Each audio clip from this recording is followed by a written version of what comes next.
I believe I have found the latest gold rush according to social media influencers. If you are in the real estate space, there was a time where you were buying value add multifamily buildings, likely on bridge debt if you did it in the last couple of years, and that is now blowing up. But but I think I have found the latest gold rush. I'm seeing more and more social media influencers talk about boutique hotels. So we're going to talk with somebody who is actually invested in boutique hotels and ask him, is this the next land grab? Is this the next easy path to wealth? Jonathan, how you doing, buddy? I'm great, Michael. So I'm very, as a boutique hotel investor, now Owner, deeply operator. Yeah. owner operator, deeply involved in some turnarounds and looking to do more. I'm very surprised to hear that this is the new hot thing. Um, Although I have seen a couple of posts about this, I have seen a couple of people soliciting, money for deals and stuff, and um, Yeah, it is gone from nowhere. So folks, again, Jonathan, you've been in this space. Want to say you did your first boutique hotel 3 years ago, roughly? yeah, it's been 3 years since we started on Yeah, this. 3 years. You did another one, so you've really got grass under your feet, right? Real experience. Yeah. You've seen it.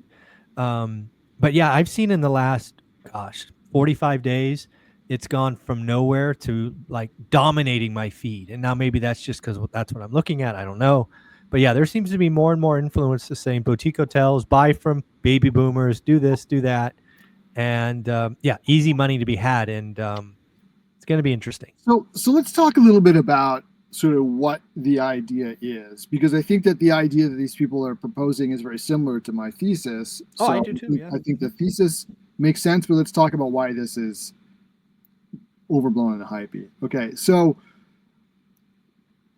I developed this thesis myself, which I think is true, which is that there are a lot of hotel owners who are looking to retire.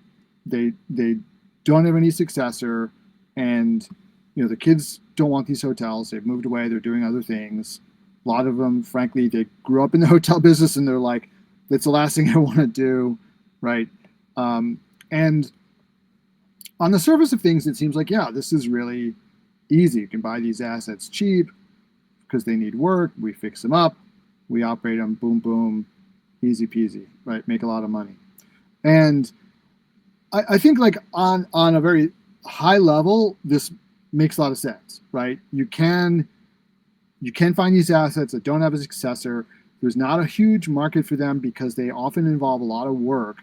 It's not like you're buying a turnkey asset that, like you're buying an Airbnb that somebody's already done all the work on, and all you have to do is just continue doing what they were doing, with the same management company.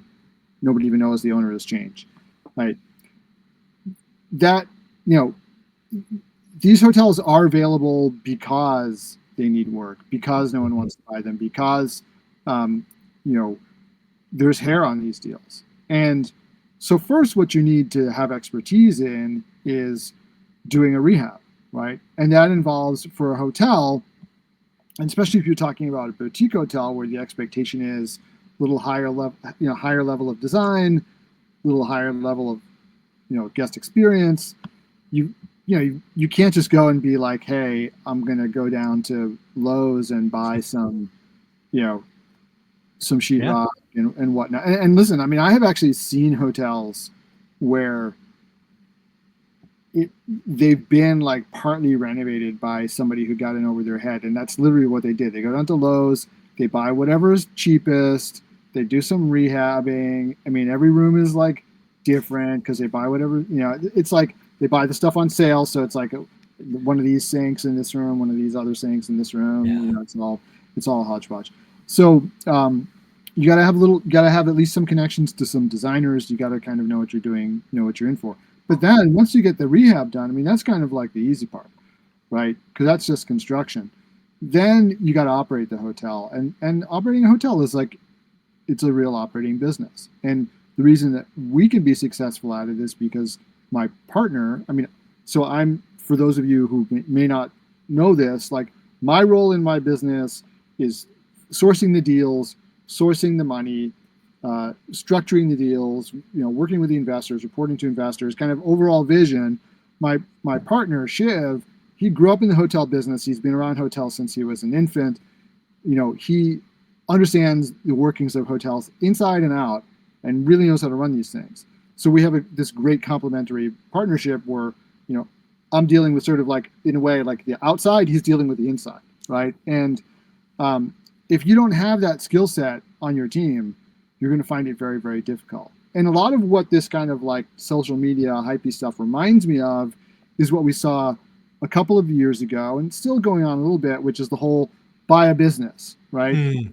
Baby boomers are all retiring. There's no successors for their business. So go buy a business. And the big thing that I always thought was a flaw with that model is, they were always like, yeah, buy a business and, hire somebody to run it for you and it's all fine.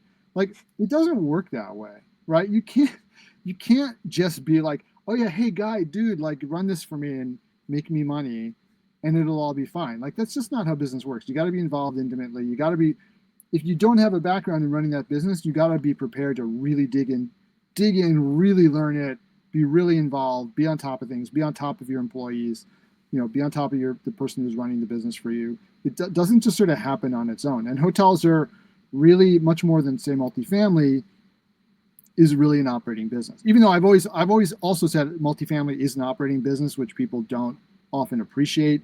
That is a business you're buying, not just a piece of real estate.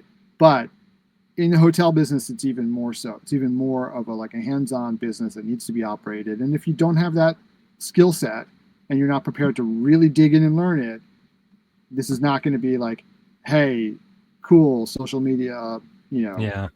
This is where my red flags go off. Because again, I saw this with Airbnb arbitrage. We saw this with multifamily Class B and Class C. We've been sending warning shots out on this channel for years now, and this one's really early. But the reason this one is making my hair in the back of my neck stand up, and let's be clear, folks, I'm one of Jonathan's investors in his deals, right? So I have real capital at risk. So clearly I like boutique hotels when they could be done right. I want to make that clear. But when I see this social media hype, it's I guess I'll say it this way. It's a sexy story. Yeah. It's a new story, and it is going to get a lot of people excited. It's gonna be a huge rate. People are gonna raise millions and millions of dollars off the Sizzle.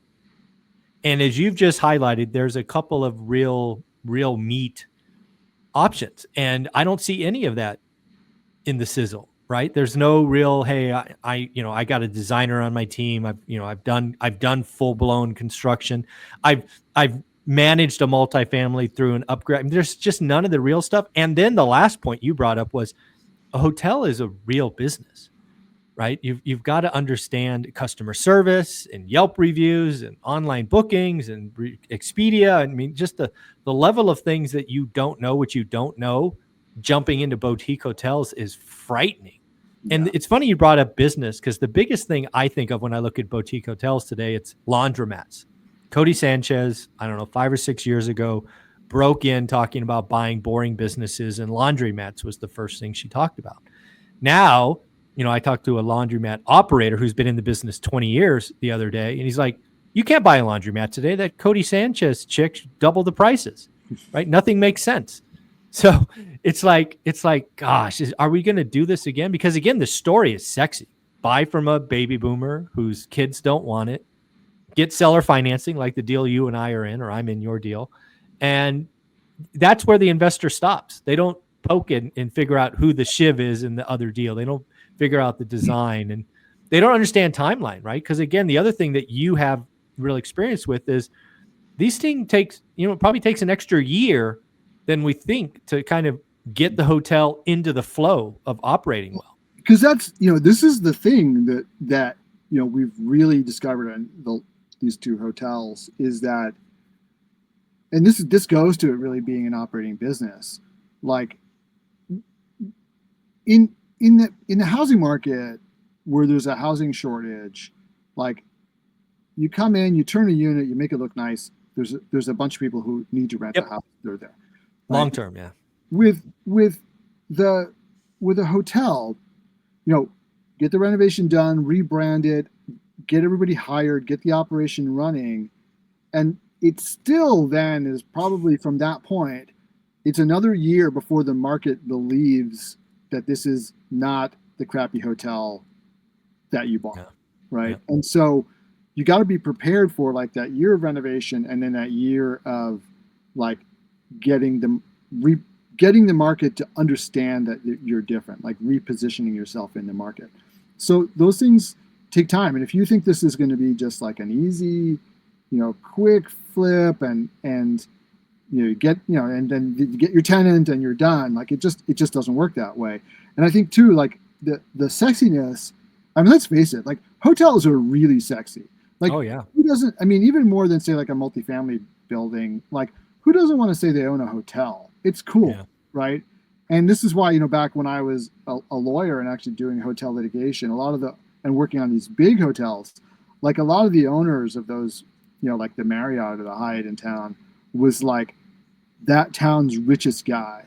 And the reason that, and they wanted, because he wanted to be the guy who, like, you know, got all his golfing buddies and was like, let's go to my hotel for a drink, Yeah. that kind of thing. Right. And so there's a lot of ego that goes into hotels, I think, and, or can, right. So that sexiness is even like more amped up, because I'll just even say, like, for my kids, like my kids are always saying, they never really said this about like apartment buildings, and I don't think anybody cared, but like my kids are always like, when I tell other people like what my dad does for a living, in hotels, they all think it's really cool. Right? You know what I mean? So, Yeah. and they think it's cool, right? So it's like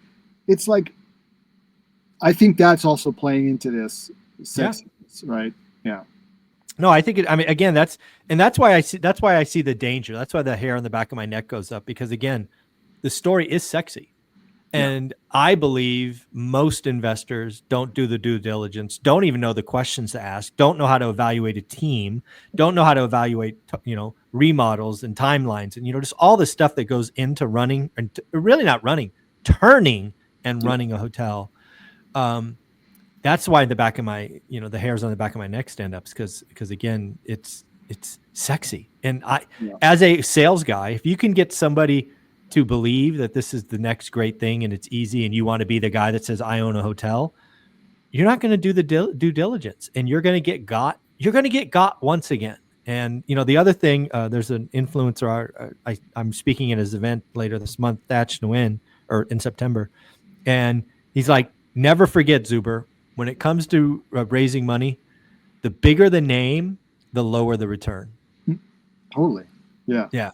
So again, we're going to keep you out of the limelight, so I still get great returns on my deals. Is that okay, Jonathan? Yeah, but I mean, that's I just see it coming. I see a lot of people that got burned with multifamily basically saying, hey, I'm not going to do that again, but hey, boutique hotels are different enough. Let's go do that. And I'm like, I mean, again, I'm an investor in one. I get it. I understand. But you got to get the whole story. Yeah. And I do think, like, a lot of people who are probably out there raising money for these deals are just raising money. Like, they're not. That's all. That clearly. They're not operators. So if you do kind of encounter people like that, make sure, like, who is the operator, right? Like, is it just some guy who, like, has this idea that makes sense that you can, as I've outlined, like, buy from baby boomers? I mean, all this makes sense. Like, it's not like this is BS. Like, this is a real thing to buy these assets from retiring baby boomers, et cetera. Mm-hmm.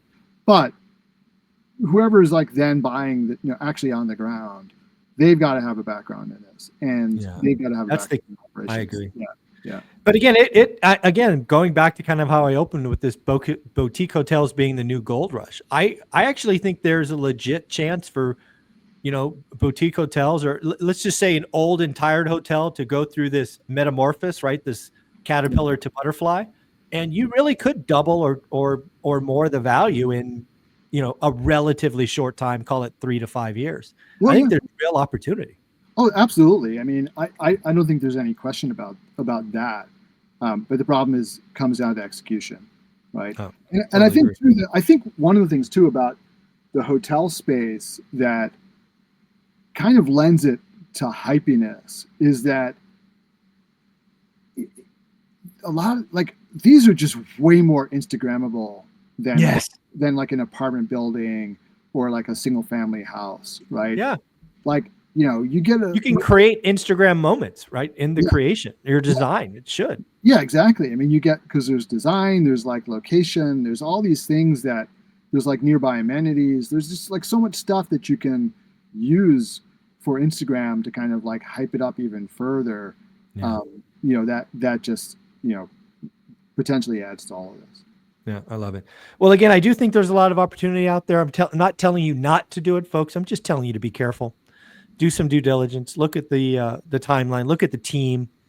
Look at the track record. And yep, Jonathan, excuse me, closing thoughts? Yeah, I don't really have anything to add on this. I mean, I would just say if this is interesting, if you're interested in investing in boutique hotels, don't go to one of those influencer guys. Come to me. There you go. Yeah. And where would they find you? And they can find me on LinkedIn, or just Google Two Bridges Asset Management LLC, and you can fill out my investor form there. Thank you, buddy. Take care. Absolutely.